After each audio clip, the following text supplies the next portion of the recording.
네, 오늘은 하나님께서 이끄시는 이 선교라는 제목으로 우리 함께 하나님 말씀을 나누도록 하겠습니다. 계속해서 수요일마다 우리 사도행전을 보고 있는데요. 이 사도행전을 보면서 우리들이 분명하게 기억해야 할 것이 있습니다. 그것은 이 사도행전의 이 복음의 역사를 우리 성령님께서 이끌어 가시는 역사라는 것을 우리가 분명히 기억해야 하는 것이죠.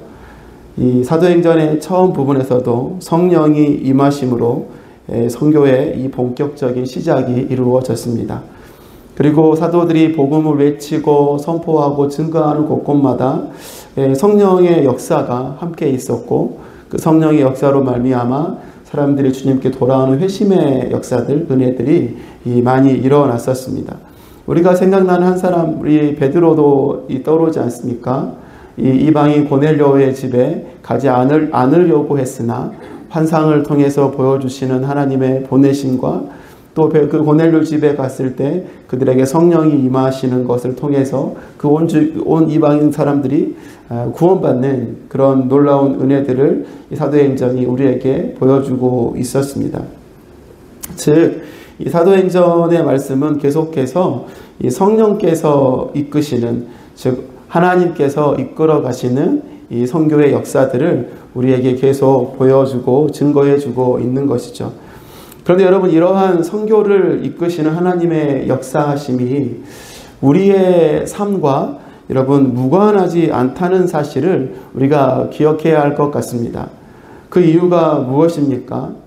바로 우리가 존재하는 어떤 우리의 인생의 목적과 하나님의 이끄심이 여러분 일치하기 때문이죠. 하나님의 자녀된 사람들의 여러분 사명 무엇일까요? 바로 하나님의 말씀을 증거하고 복음을 선포하고 이 땅 가운데 예수 그리스도의 생명을 증거하고, 그래서 이 땅 가운데 하나님 나라가 확장되어지는 그 도구로 쓰임받고 그 사명을 부여받은 사람이 여러분 우리들이지 않습니까? 그런데 바로 이 사명을 이루어감에 있어서 바로 하나님께서 우리의 삶을 도구로 사용하신다는 거죠. 우리의 삶을 선교를 이끄시는 도구로 쓰신다는 거예요. 사랑하는 여러분, 그렇기에 우리가 늘 기억해야 할 게 무엇이겠습니까?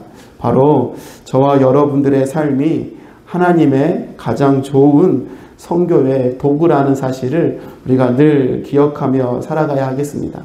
바라기는 바로 이러한 우리의 삶의 목적과 사명이 우리에게 어떤 두려움과 부담이 아닌 우리를 사용하심에, 우리를 부르심에 감사와 기쁨과 자랑이 되어지는 우리들의 삶이 되기를 간절히 소망합니다.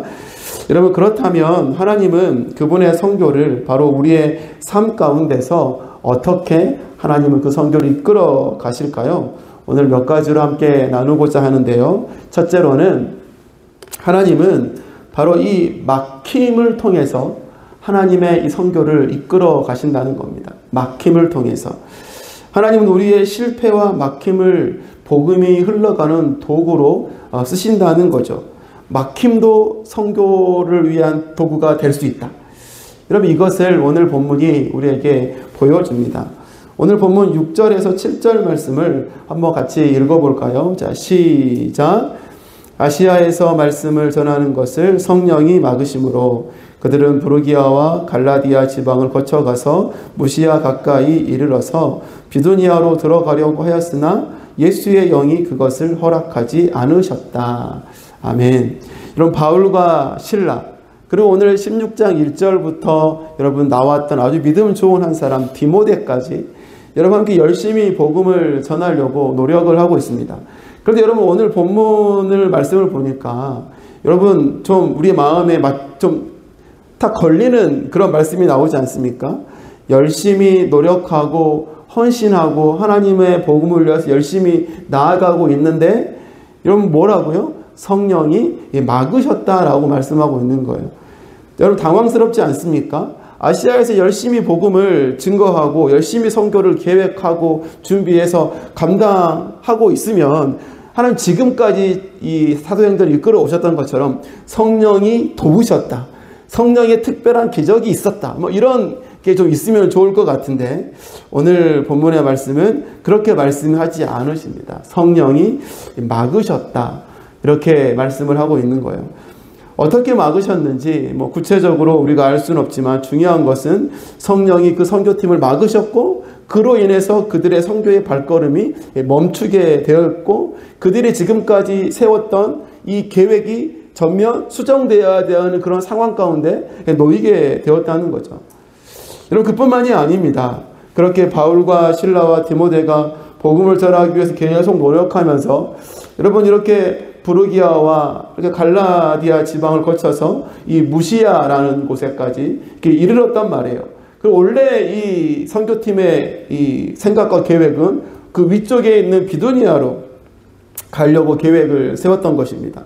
그런데 오늘 말씀 보니까 뭐라고요? 그 길을 누가요? 예수의 영이 막으셨다라고 이렇게 이야기합니다. 성령이 막으시고 예수의 영이 막으셨다. 여러분 이처럼 하나님은 이 바울의 선교팀의 선교의 길을 막으셨습니다. 왜 이처럼 선교팀의 길을 막으셨을까요? 그것은 다른 것이 아니라 하나님께서 이 선교팀을 보내고자 하시는 곳이 따로 있었기 때문이죠. 하나님의 다른 계획이 있었기 때문입니다. 이처럼 하나님은 막힘을 통해서 혹은 멈춤과 실패를 통해서 하나님의 선교를 하나님의 뜻대로 주도적으로 이끌어 가시는 것입니다. 바울과 실라, 디모데가 여러분 이 순간에는 그가 이 막힘 가운데 하나님이 왜 이렇게 막힘을 허락하시는지 그 뜻을 알 수 없었을 거예요. 몰랐을 것입니다. 그러나 이 16장이 다 지나간 다음에는 바울과 실라가 여러분 알게 된 거죠. 뭘 깨달았습니까? 그때 하나님의 막으심이 하나님의 강력한 간섭이셨구나. 그때 하나님이 우리의 발걸음을 막으시는 것이 하나님이 주도하시는 선교를 그분께서 강력하게 이끌어 가시는 수단이었구나라는 것을 나중에 바울 그 선교팀은 깨달았을 거예요. 여러분 사도 바울이 이 로마 교회를 생각하면서 그 로마에 가서 복음을 전하고자 얼마나 노력하고 얼마나 가려고 그 길을 막 찾아 헤맸습니까? 여러 번 노력을 했어요. 근데 그런 노력에도 이와 같은 막으심을 그가 경험을 하게 됩니다. 로마서 1장 13절 말씀에 보면 이렇게 되어 있죠. 형제자매 여러분은 이것을 아시기 바랍니다. 나는 여러분에게 가려고 여러 번 마음을 먹었으나 지금까지 길이 막혀서 뜻을 이루지 못하였습니다. 나는 다른 이방 사람들 가운데서도 열매를 거둔 것과 같이 여러분 가운데서도 그것을 좀 거두려고 했던 것입니다. 여러분 하나님께서 주도적으로 이끄시는 그 선교를 위해서 하나님께서 그의 길을 여러 번 막으셨던 것 아니겠습니까? 가려고 수도 없이 노력했습니다. 계획했습니다. 근데 그 뜻이 이루어지지 않았고 그 길이 막혔다는 것이죠. 여러분 그런데 이 막힘을 통해서 하나님은 무엇을 하게 하셨습니까? 바로 사도 바울로 하여금 로마서를 쓰게 하셨던 거죠. 그래서 로마서를 써서 그 로마 교회에 보낸 것입니다. 여러분 이 문서 선교라고 할까요? 이 복음이 여러분 세대를 거쳐서 여러분 지금 우리에까지 전해지는 생명의 말씀, 진리의 말씀이 되었던 것이죠. 여러분 하나님이 이끄시는 이 선교, 여러분 이렇게 하나님은 주도적으로 하나님의 이 선교를 막으심을 통해서 이끌어 가셨던 것입니다. 사도 바울도 지금 저와 여러분이 그가 쓴 편지를 읽고 있다라고 상상했을까요? 상상 못했겠죠? 천국에 가서 물어봐야 될 것 같습니다. 그런데 여러분 오래도록 전해지면서 복음이 그 편지로 하여금 흘러가게 됐잖아요. 하나님이 주도하시는 선교의 증거인 것입니다.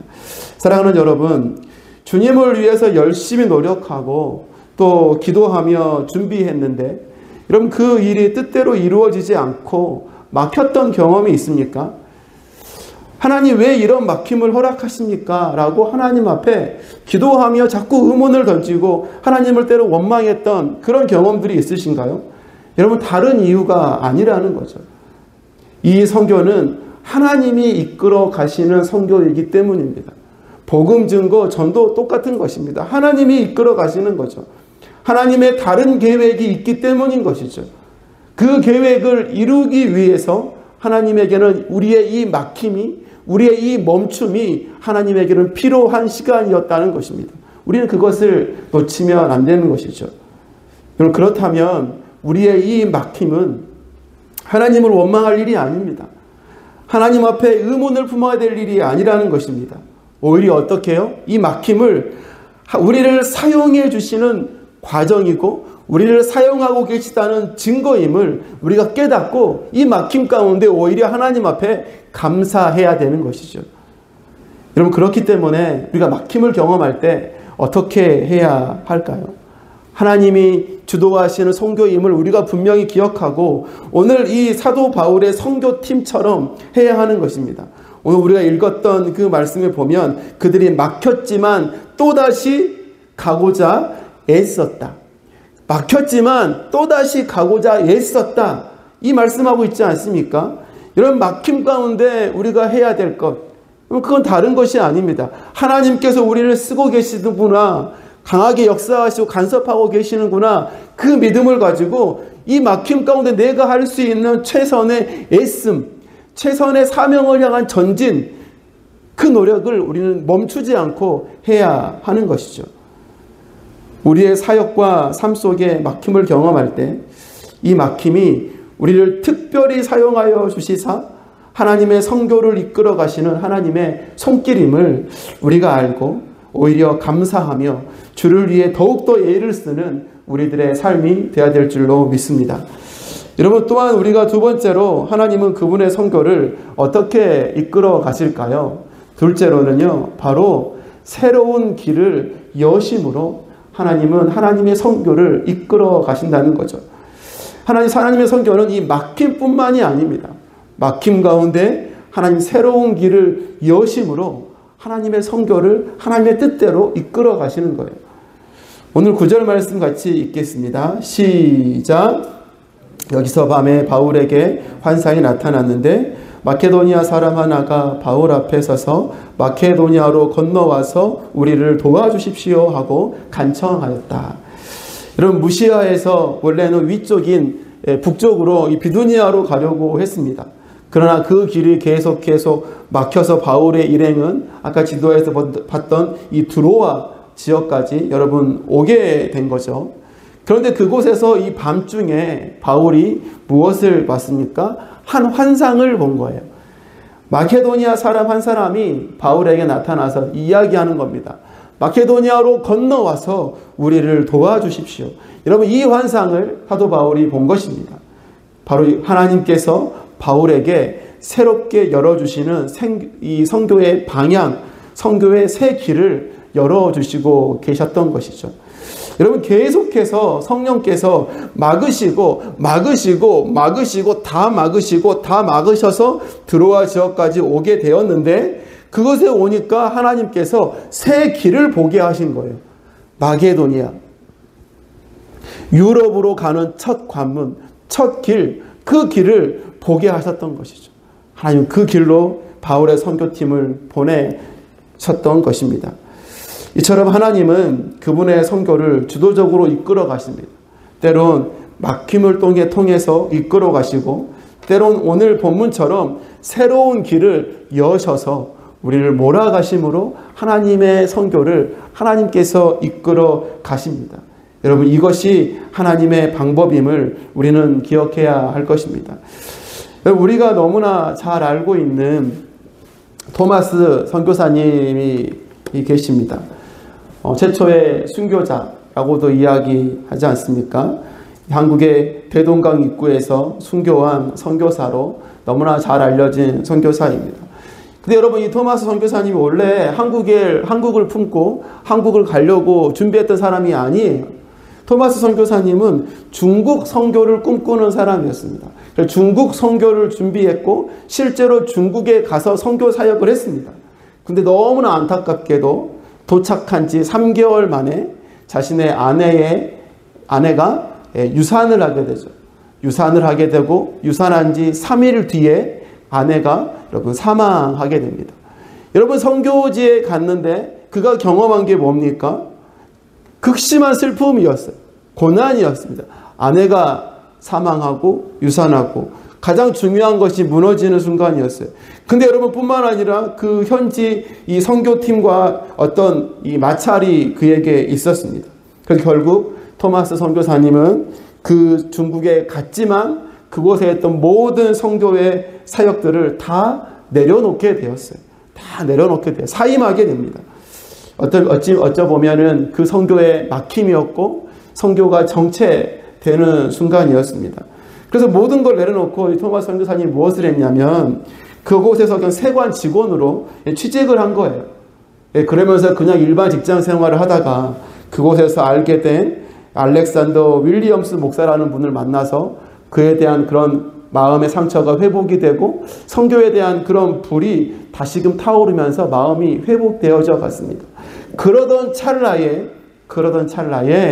바로 이 한국에서의 이 천주교 박해를 피해서 이 도망온 한국인 두 사람을 그가 그 중국 땅에서 만나게 되었습니다. 이 만남을 통해서 이 토마스 선교사가 한국이라는 나라, 그 나라에 대한 마음이 갖게 되었고 이 한국을 품으며 선교 이 한국으로 오게 되었다는 것이죠. 모든 것이 무너졌고 막힘을 경험하였지만 그 가운데 하나님은 여러분 새 길을 열어주시고 그 길을 보여주셨다는 것입니다. 이렇게 하나님은 하나님의 선교를 이끌어 가셨던 거예요. 여러분 한국의 유명 언더우드 선교사님 원래는 인도 선교사를 준비하고 있었습니다. 그런데 하나님은 막으시고 인도하셔서 한국으로 보내셨던 거예요. 여러분 막힘은 끝이 아닙니다. 막힘은 새로운 시작을 알리는 어쩌면 하나님의 사인이고 신호탄인지 모르겠습니다. 그렇기 때문에 여러분 막힘을 경험할 때 우리는 더욱더 하나님께 더 집중하고 더 기도해야 하는 것입니다. 왜일까요? 막힘은 곧 하나님이 예비하신 새 길이 열림을 여러분 알리는 것이기 때문입니다. 하나님은 새로운 길을 여실 것입니다. 우리가 영적으로 깨어 있어야지만 그 하나님께서 여시는 길을 보고 그 길로 나아갈 수 있는 거예요. 우리의 전도의 현장 속에서 우리의 사역의 현장 속에서 경험하는 막힘을 여러분 두려워하지 말아야 하는 것입니다. 막힘의 순간 하나님께서 여시는 새 길이 열리기 때문이에요. 이러한 방법으로 하나님은 하나님의 선교를 주도적으로 이끌어 가셨던 것입니다. 간절히 바라기는 주의 복음과 하나님 나라를 위해서 하나님께서 열어주신 그 새 길을 여러분 기다리며 또 새 길을 열어주신 새 길을 향해서 믿음으로 전진할 영적인 준비를 해 나아가는 저와 여러분의 삶이 되시기를 간절히 소망합니다. 마지막으로 하나님은 그분의 선교를 어떻게 이끌어 가실까요? 바로 셋째로는요, 우리의 순종을 통해서 하나님은 하나님의 선교를 이끌어 가시는 겁니다. 하나님의 선교, 여러분 순종, 우리의 순종을 하나님이 귀한 도구로 쓰신다는 것이죠. 우리의 순종을 통해 하나님의 선교를 이루어 가시는 하나님을 우리는 기억해야 합니다. 10절의 말씀인데요. 한번 같이 읽겠습니다. 시작. 그 환상을 바울이 본 뒤에 우리는 곧 마게도니아로 건너가려고 하였다. 우리는 마게도니아 사람들에게 복음을 전하기 위하여 하나님께서 우리를 부르신 것이라고 확신하였기 때문이다. 아멘. 하나님은 사도 바울의 전도 계획을 계속 막으셨습니다. 그래서 결국에는 이 선교팀을 드로아 지역까지 이르게 하였고 그곳에서 마게도니아 사람 이 환상을 통해서 하나님이 여시는 그 선교의 길이 여러분 이 마게도니아 유럽 쪽이었음을 사도 바울 팀이 알게 되었습니다. 근데 여러분 그 환상을 보았던 사도 바울이 어떤 마음이 들었습니까? 이것이 하나님이 여시는 길이라는 것을 확신했습니다. 확신. 오늘 방금 읽었던 10절 말씀처럼 하나님께서 우리를 부르신 것이라고 확신하였다. 확신하였던 것이죠. 하나님께서 그들에게 선교의 새로운 길을 열어주셨음을 확신한 거예요. 이 확신이 생기자 여러분 바울의 선교팀이 무엇을 했습니까? 우리는 곧 마게도니아로 건너가려고 하였다. 하나님께서 열어주신 그 선교의 길에 즉각적으로 순종하고 있는 바울과 그 선교팀의 모습을 보여줍니다. 우리가 곧바로 즉시 하나님의 이끄심에 순종하려고 하고 있는 것입니다. 그리고 이러한 순종을 통해서 유럽의 첫 관문인 빌립보 지역에 복음이 들어가고 교회가 세워지는 선교의 역사가 이루어졌던 것이죠. 사랑하는 성도 여러분, 하나님은 이처럼 우리의 순종을 통해서 하나님의 선교의 역사를 이끌어 가셨습니다. 그 하나님의 이끄심을 우리가 기억하고 하나님 앞에 순종하는 것에 주저하지 않는 우리의 삶이 되어야 될 줄로 믿습니다. 여러분, 구약에 보면 이방인 선교사 딱 하면 떠오르는 유명한 사람이 있죠. 요나를 생각할 것입니다. 이방인 선교사 요나. 하나님이 니느웨로 요나를 보냈는데 그는 가기 싫었습니다. 하나님의 뜻이 아닌 다시스로 도망을 갔습니다. 근데 결국 하나님은 끝까지 요나를 기다리고 요나를 순종하게 하셔서 니느웨로 요나를 보내셨습니다. 그리고 요나가 가서 무엇을 했나요? 하나님의 심판을 그 성 가운데 선포했죠. 그랬을 때에 니느웨 성이 회개하고 구원받는 놀라운 그런 구원의 역사가 일어나게 되었습니다. 하나님 무엇을 통해 이러한 역사를 이루어 가셨습니까? 요나의 순종을 통해서 하나님의 선교를 이끌어 가셨던 것이죠. 근데 여러분, 왠지 하나님께서 우리에게만 순종을 강요하는 것 같아서 왠지 손해보는 마음이 들지 모르겠습니다. 근데 여러분, 우리들이 순종하지 않으면 하나님은 전도를 못 하실까요? 우리가 하나님의 뜻에 말씀대로 살아가지 않으면 하나님은 택하신 백성들을 구원하지 못하실까요? 하나님의 선교는 멈추게 되는 것입니까? 우리가 순종하지 않으면요. 여러분, 그렇지 않죠. 우리가 순종하지 않더라도 하나님은 얼마든지 하나님의 택한 백성을 능히 구원하실 것입니다. 하나님의 뜻과 계획을 이루실 수 있는 전능하신 분이십니다. 그렇다면 왜 그렇게 하시면 되는데 하나님께서 왜 우리에게 요나를 그렇게 기다리면서 왜 우리에게 이 순종을 요구하실까요? 여러분, 이 순종은 하나님을 위해서 하는 것이 아닙니다. 이 순종은 하나님이 아니라 바로 우리들을 위해서 주신 명령임을 우리가 기억해야 할 것입니다. 순종함으로 인해서 하나님의 영광을 누리고, 순종함으로 인해서 하나님의 은혜를 누리고, 순종함으로 인해서 하나님의 승리를 누리고, 순종함으로 인해서 하나님과의 그 믿음의 놀라운 스토리를 쌓아가는 우리의 인생이 되기 때문이죠. 그렇기 때문에 순종은 하나님을 위해서, 아니 우리에게 더 큰 유익이 있는 것입니다. 하나님은 우리를 위해서, 우리를 사랑하시기에 우리에게 순종하라 요구하시고 말씀하신 것이죠. 우리가 불순종한다고 해도 하나님께 손해가 되거나 피해가 되는 것이 여러분 전혀 없습니다. 순종은 우리를 위해서 요구하신 것이고 하나님의 은혜의 도구로서 우리에게 주신 명령임을 우리가 기억해야 할 것입니다. 물론 하나님은 여러 방법이 있겠지만 이런 우리의 순종을 통해서 하나님의 선교의 역사를 물론 이루어 가시는 분이셨고 또 그렇게 이루어 가실 것도 사실이기도 합니다. 근데 중요한 것은 이 순종은 우리에게 더 큰 유익이 있다는 것을 우리가 기억해야 하겠습니다.